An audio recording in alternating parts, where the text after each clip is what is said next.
Hello people, so you might be like, what the hell is this? This is not my normal video, you know. I don't know why that took me so long to figure out, but this is for me, and as most of you know, I have no bloody storage on my phone, so I need to put it on here with the rest of the videos so I can watch later on without my phone crashing and loads of other crap.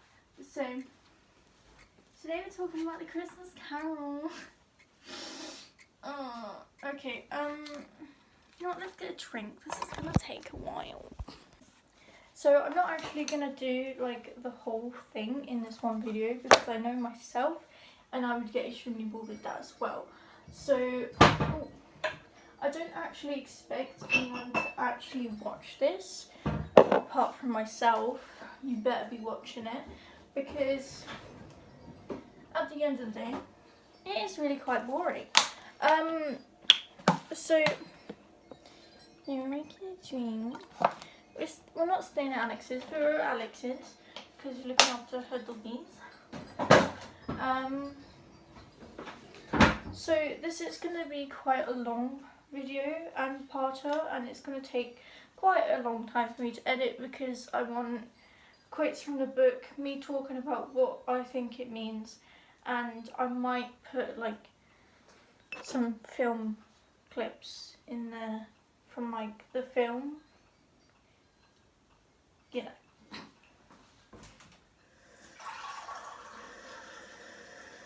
Like someone else saying it so I don't get painfully bored, but it's all in the same place. Think of it as like a virtual PowerPoint, if you will. Yeah.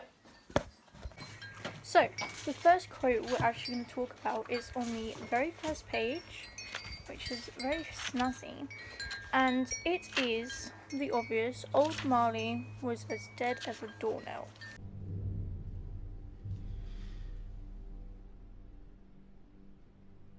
Yes, quite dead. As a doornail. Certificate of death, sir. Which is there, and you'll be able to see it because editing. So personally, I think this means. Sorry, it's really loud. Personally, I think this means that Marley is not only dead, and we're making that very obvious from the beginning, but it's also the fact that he is like very dead to Scrooge. If that makes any sense. It's like, if someone was to talk about Marley doesn't exist to Scrooge because in his eyes he's dead completely. On the next page it says there was no doubt that Marley was dead, and I think this is just to make sure that the readers know that Marley is dead and he is not going to come back to life during the story. On the next spread of pages there is his nephew comes to see him, and he says, "What right do you have to be merry? What reason do you have to be merry? You are poor enough." Bah! Humbug! Christmas humbug? Uncle, you don't mean that. Merry Christmas. What reason have you to be merry? You're poor enough. What right have you to be so dismal? You're rich enough. Humbug!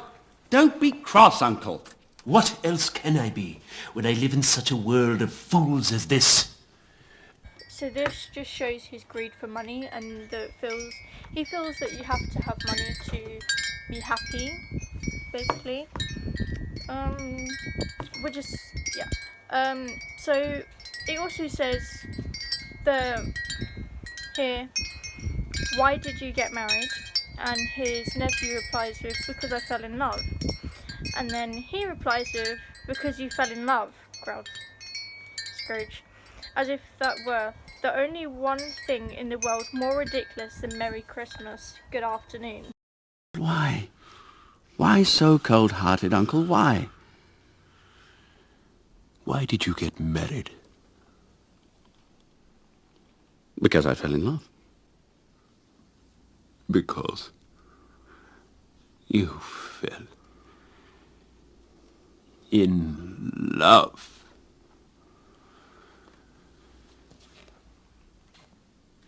Good afternoon.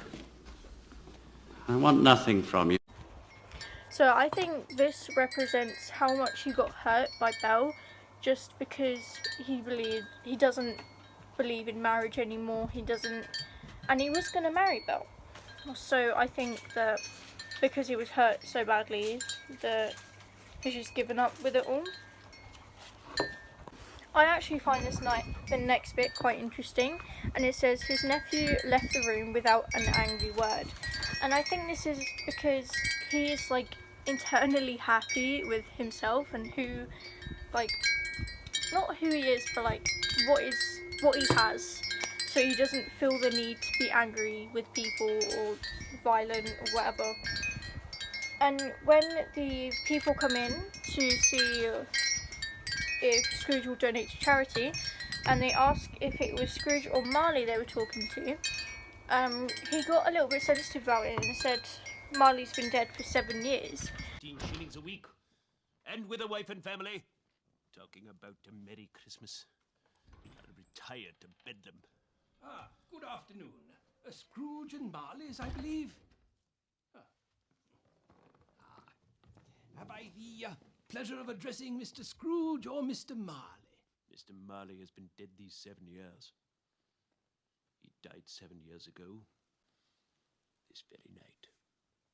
And I think that was because internally he does have like a problem with Marley being dead. Like, who wouldn't? He later goes on to say to the charitable people, "Are there no prisons?" which gets used against him later on. Are there no prisons? Prisons? Yes, plenty of prisons. And the union workhouses, are they still in operation? They are. I wish I could say they were not. The treadmill in full vigor? Very busy, sir. Good. I was afraid something had occurred to stop them in their useful course. With one of the spirits, and he says other union houses, the workhouses and stuff like that, and he just wants to be left alone, but he doesn't realise that he could help a lot of people, and he realises this later on. On page 19, he sees Marley's ghost, and he doesn't believe it is actually Marley's ghost. I know this because he asks can you sit down? How now? What do you want with me? Much. Who are you? Ask me who I was. Who were you then? In life, I was your partner, Jacob Marley.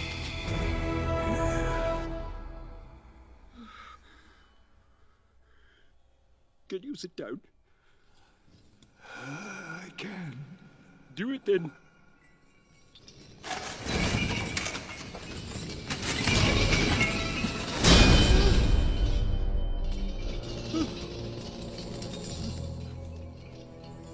You do not believe in me. And his very, questionable about, his existence in general, and the fact that he says a little bit can affect them. A slight disorder of the stomach makes them cheap. You could be an undigested bit of beef, a blot of mustard, a crumb of cheese, a fragment of underdone potato. There is more gravy than grave about you, whatever you are. Why do you doubt your senses? Because the littlest thing can affect them. The slight disorder of the stomach can make them cheat. You may be an undigested bit of beef, a blot of mustard, a crumb of cheese, a fragment of underdone potato. There's more of gravy than of grave about you, whatever you are.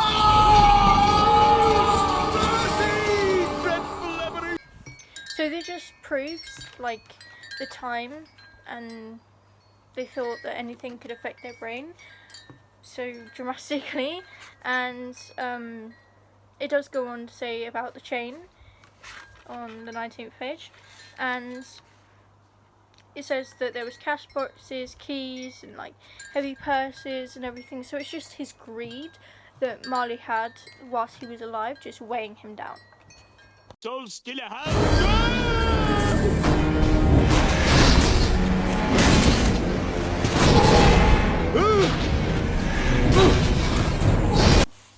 Marley does actually go on to say that he made the chain himself, out of his own free will, because it was his doing that this chain is put on him and is holding him back.